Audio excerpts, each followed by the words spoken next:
शिल्पा शहर की पढ़ी लिखी और होशियार लड़की है, जिसकी शादी उसके पापा के सालों पुराने वादे की वजह से गांव के विकास से हो जाती है। शिल्पा की सास पुराने ख्यालों की होती है। अरे शहर की हो, इसका मतलब ये नहीं कि जो मन आए करोगी।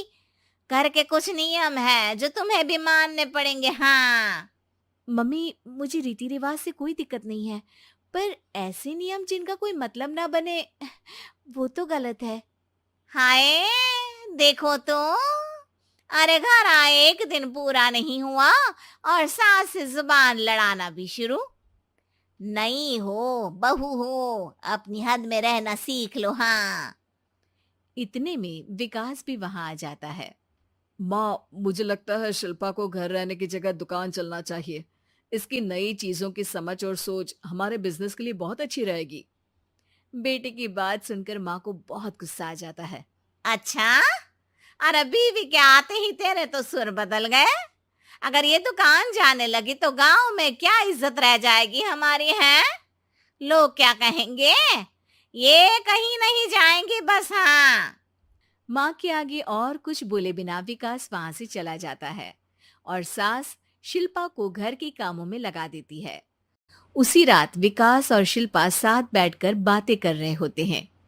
मम्मी ऐसा क्यों सोचती हैं कि औरतें कुछ नहीं कर सकती, और उन्हें लोगों की इतनी चिंता क्यों है? पापा की डेथ के बाद माँ ने दुकान संभालने की कोशिश की थी, पर लोगों ने उल्टी सीधी बातें सुनाकर उनका आत्मविश्वास इतना गिरा दिया कि वो कुछ कर ही नहीं पाई और सोचने लगी कि शायद औरतें ये सब कर ही नहीं सकती, इसलिए उनसे भी नहीं हुआ। लोगों की यही तो दिक्कत है, उन्हें अपने से ज्यादा दूसरे की जिंदगी में स्वाद आता है। वैसे लोग जिनसे डरते हैं ना, उन्हें ही तोड़ने की कोशिश करते हैं।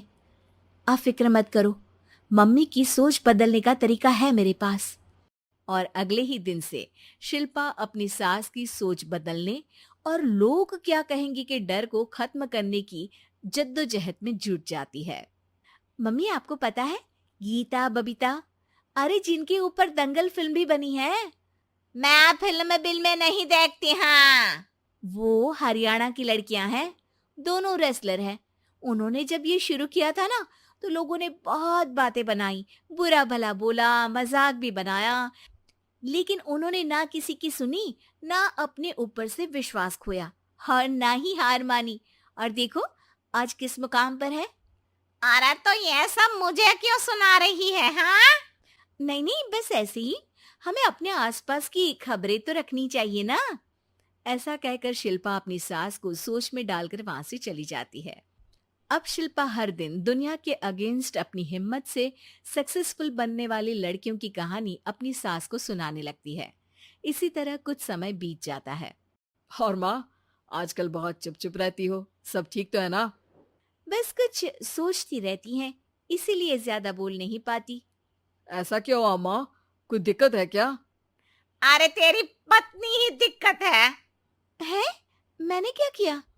अरे रोज मुझे कुछ समझाने के मकसद से एक नई कहानी सुनाती है, पर खुद नहीं जानती कि मुझे सब पहले से पता है। हाँ। तो फिर दिक्कत क्या है माँ? लोग क्या कहेंगे? अरे उनका तो काम ही है कुछ ना कुछ कहना।